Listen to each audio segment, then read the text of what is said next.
Bonjour à tous, c'est Jocelyn Le Gouen, praticien en hypnose et coach en PNL. Donc aujourd'hui je vous fais cette vidéo parce que ça fait longtemps que je devais la publier. La différence entre un pervers narcissique, bipolaire et un insécure. Voilà, ce sont trois notions très importantes parce que je rencontre souvent des personnes qui sont en relation de couple avec ce type de profil et on a parfois du mal à distinguer qui est quoi. Je sais qu'il y a des femmes qui quittent des hommes en disant « Ah, c'était un pervers narcissique » et au final, on se rend compte avec du recul que finalement, le mec était très insécure à sa manière. Et de même pour les femmes, hein, enfin des hommes qui quittent des femmes qui au final étaient insécures, pervers narcissiques ou etc. Il y a des choses à savoir sur ces profils et je pense que c'est très important. Alors avant de commencer cette vidéo, je vous demanderai de vous abonner juste en dessous si ce n'est pas déjà fait en cliquant sur la petite cloche afin d'avoir toutes les notifications de la chaîne et de mettre un petit j'aime ou un commentaire pour me voir un peu plus sur votre fil d'actualité YouTube. C'est parti, cette fois-ci on commence. Je vais commencer par le profil du pervers narcissique. Donc le pervers narcissique, c'est quelqu'un qui ne pense qu'à lui, qui est égoïste, qui veut dominer et qui va voir plutôt sa partenaire comme une femme qui l'assiste pour tout et puis qui profite à ses projets à lui. C'est-à-dire, il s'en foutra totalement de vos projets. Si vous êtes avec un pervers narcissique ou une perverse narcissique, bon, au niveau des sexes, hein, je vais alterner hein, au cours de ma vidéo. Si vous êtes avec ce type de personnalité, vous allez voir que cette personne ne va pas s'intéresser à vos projets, à ce qui vous fait vibrer, à ce que vous aimez dans votre vie. Voilà. Alors après, il se peut aussi que vous ayez très peu confiance en vous et c'est normal, le pervers narcissique va choisir des profils de personnes qui sont en gros la proie. Voilà, des proies idéales. Et les proies idéales, c'est celles qui ne se rebellent pas, qui ne savent pas trop ce qu'elles veulent dans leur vie amoureuse, et puis qui aiment bien s'illusionner. Donc on a beaucoup l'idéal, une image de l'homme ou de la femme parfaite, et le pervers ou la perverse narcissique va jouer de cette image avec vous de temps en temps pour vous garder dans ses filets. Bah oui, parce qu'il faut une raison pour que vous restiez et vous allez profiter au projet de ce dernier. Bon, des exemples hein, de comportements de type pervers narcissique, c'est assez simple. Il y a souvent l'humiliation en public, mais qui est verbale et souvent insidieuse. Par exemple, mais qu'est-ce que t'en sais, toi, t'y connais rien de toute façon, ou alors même après une rencontre, dire par contre j'aime bien hein, quand t'es là, mais par contre j'aimerais bien que tu parles un peu moins. Des petits reproches comme ça. Et si vous avez très peu confiance en vous, eh ben vous allez laisser passer ça dans les premiers temps, surtout si vous êtes dans l'illusion de l'homme ou de la femme parfaite. Vous allez pouvoir excuser ces petits comportements, mais vous savez qu'au fond de vous, ça fait un petit peu mal, quoi, parce qu'on vous empêche d'être ce que vous êtes, de vous exprimer, et il n'y a pas une volonté d'échange. Avec un pervers narcissique, il n'y a pas une volonté d'échange, et c'est ça le plus important. Vous pouvez pas changer un pervers narcissique, ou en tout cas, bon, j'ai jamais entendu de cas comme ça, et j'en ai jamais rencontré, puisqu'un pervers narcissique va penser qu'à lui, et ne va pas se remettre en question sur ses erreurs. Il va peut-être donner l'illusion pour vous garder, voilà, vous dire ah je recommencerai pas, t'inquiète pas, etc. Et puis finalement ça va recommencer et recommencer et recommencer. Mais de toute manière, si le pervers narcissique trouve une autre proie qui est plus facile que vous, bon, bah, il n'en aura plus rien à faire de vous. Donc il passera sur l'autre mode et ce sera fini comme ça. Ce sera tant mieux pour vous d'ailleurs, qu'il ne soit plus dans les parages. Donc le conseil que je peux vous donner, c'est de réévaluer déjà l'idéal de l'homme ou de la femme. Parce qu'il n'y en a pas, il n'y a pas d'homme ou de femme parfaite, on se sentira toujours plus ou moins incomplet si on n'a pas nourri l'amour de soi et si on ne prend pas de soin de soi au quotidien, même dans un couple, votre partenaire ne peut pas tout combler, voilà, donc il n'a pas à être un dominant par rapport à votre vie ou un dominé, ça ne sert à rien, la relation se doit d'être équilibrée. Bon, vous trouverez plein d'autres vidéos très bien faites sur les pervers narcissiques, vous pourrez aller les voir sur YouTube. Et on passe au profil suivant. Donc le profil suivant, c'est le bipolaire. Le bipolaire, lui, on qualifie ça comme une maladie hein, pour la psychiatrie. C'est-à-dire au niveau du cerveau, il y a des sécrétions de molécules qui se font soit excessivement, soit pas au bon moment, soit de tous les bords. Et ce qui fait que la personne qui souffre de bipolarité, elle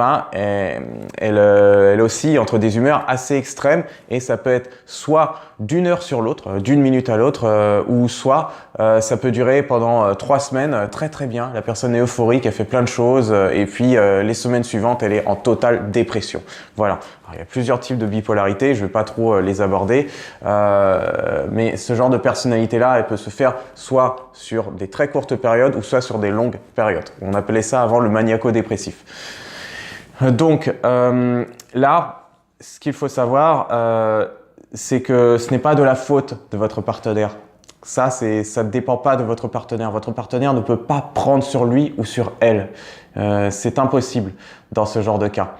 La seule chose que vous pouvez faire, c'est d'être là pour écouter. Donc il y a une question de volonté de votre part, c'est est-ce que vous êtes prêt à écouter les lamentations de votre partenaire lorsqu'il ou elle se sent très très très mal et du coup ça passera peut-être même par des idées suicidaires de sa part et oui, ce sera très dur à entendre, ça je le conçois, mais là où sera la limite, c'est que vous ne pourrez pas être son assistant ou son thérapeute de tous les jours.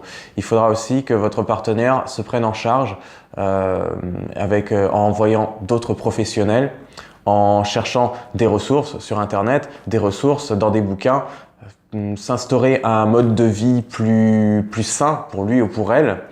C'est là où la notion d'amour de soi va venir.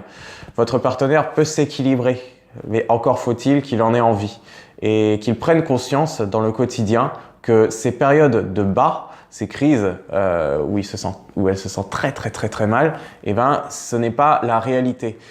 Qu'il peut ou qu'elle peut prendre conscience que, en effet, elle a l'impression que c'est la réalité, mais que, en réalité, dans quelques heures, elle aura un tout autre état d'esprit avec d'autres idées et que ça change, que c'est en alternance. Lorsqu'on a cette conscience-là, on peut se prendre en main. Alors, vous pouvez donner envie à votre partenaire de se prendre en main, mais si il ou elle n'a pas envie, là, vous ne pouvez pas faire grand-chose. Vous ne pouvez pas être le thérapeute. Et là, en effet, ça va être assez compliqué.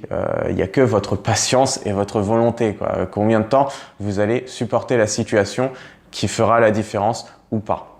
On va aborder maintenant les insécures. Donc les insécures, on l'est tous plus ou moins dans notre génération. De toute façon, ce sont des personnes qui, durant leur enfance, ne se sont pas senties valorisées par leurs parents ou ont vécu plusieurs blessures. Voilà, dans les 5 blessures émotionnelles qu'on peut avoir, trahison, rejet, abandon, humiliation, injustice. Bon, eh bien, on peut très bien s'orienter par rapport à ces blessures pour avancer dans la vie. On n'avance pas, on ne fait pas les choses parce qu'on aime les choses, mais par peur, pour éviter. La motivation de l'évitement. Et là, dans une relation, c'est problématique. Parce que pour un insécure, lorsqu'il va avoir enfin quelqu'un à ses côtés, sa plus grande peur, ce sera de le perdre. Ce sera de le perdre, ce sera de se faire rejeter par lui, de se faire abandonner, d'être trahi, humilié ou de ressentir de l'injustice. Toutes ces blessures-là. Et il va orienter sa vision du couple en fonction de ça. Donc, il va peut-être capter les moindres signes qui ressemblent à certaines de ses blessures d'enfance. Et il n'en a peut-être pas conscience. La plupart des insécures ne sont pas conscients de leurs blessures intérieures. Bon, quand on est conscient, c'est très bien et on peut amorcer le travail. Encore, faut-il avoir de la volonté parce qu'il y a des personnes qui sont conscientes de beaucoup de choses, mais quand il s'agit de mettre en pratique, c'est très compliqué. Et là, ça demande peut-être un travail avec un professionnel ou une pratique régulière qui soit douce dans le quotidien.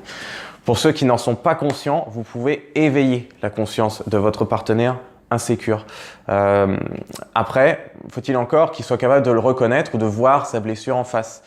S'il n'en est pas capable ou elle n'en est pas capable, ce sera très compliqué d'avancer avec il ou elle parce que il ou elle croira qu'il aura toujours raison que ce sera toujours lui qui il divague pas. Ça, non, non. Ce qu'il a vu, c'est vrai. Et puis voilà, son interprétation sera toujours vraie, même si c'est pas du tout ce que vous vouliez lui renvoyer comme intention.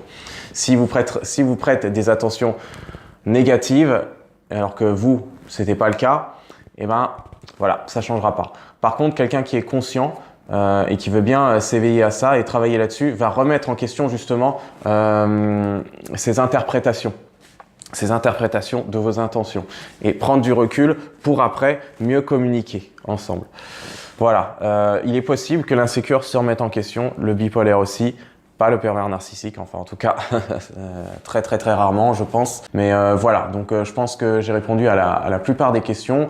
Dans les 3 cas, quelle que soit la relation de couple, la communication est le pilier principal. Je le dis parce que c'est très important. Si vous ne communiquez pas, ça va alimenter des non-dits qui vont grossir, qui vont créer un ressentiment et puis qui va exploser un jour ou l'autre et peut-être vous faire frôler la rupture. Alors que si vous l'aviez abordé auparavant, ensemble, calmement, eh ben, la relation aurait pu très bien marcher et très bien continuer. Donc très important, si l'un ne permet pas la communication, eh bien c'est foutu d'avance parce que c'est une base fondamentale. La communication sur vos émotions, sur vos ressentis, sur ce que vous voulez pour vous dans la vie, post-scriptum, parce que on peut avoir des bipolaires qui sont insécures aussi. Donc là, vous êtes sur quelque chose d'assez épineux, évidemment. Parce que je pense que les insécurités vont aussi gérer les sautes d'humeur. Là, encore une fois, c'est si la personne veut bien s'éveiller à ça, veut bien se prendre en charge elle-même et faire un travail sur elle. Même si c'est dur, on s'en fiche hein, que ce soit dur pour elle. Dans tous les cas, si elle est dans l'optique de faire les choses et que vous la voyez tenter de faire les choses, c'est très bien. Vous pouvez que l'encourager, être là. Et là, c'est super et vous avez une optique de progression. Si la personne ne veut pas, vous pouvez rien faire encore une fois. Vous n'êtes pas un professionnel de la thérapie et même si vous êtes un professionnel de la thérapie, que vous êtes avec ce genre de profil, vous ne pouvez pas jouer le thérapeute indéfiniment. Donc, je vous remercie d'avoir suivi cette vidéo jusqu'au bout. Mettez un j'aime, un commentaire si vous avez des questions sur cette vidéo, d'autres, parce que des points que je n'aurais pas détaillés et j'y répondrai. Et je vous dis à la prochaine sur cette chaîne YouTube.